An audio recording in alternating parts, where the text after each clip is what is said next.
Hello guys, in this video I will show you how to switch tab in Chrome. First, switch to the next tab. Press Ctrl Tab to change the next tab in the window. If you want to go previous tab, then switch to previous tab. Press Ctrl plus Shift plus tab to switch to the previous tab. Switch to the specific tab.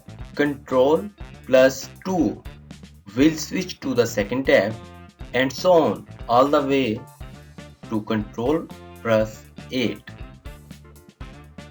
Switch to the last tab to get the last rightmost tab in a window. No matter how many tabs you have open, press Ctrl plus 9. That's very easy. Please like this video, subscribe our channel and press bell icon for more updates. Thanks for watching.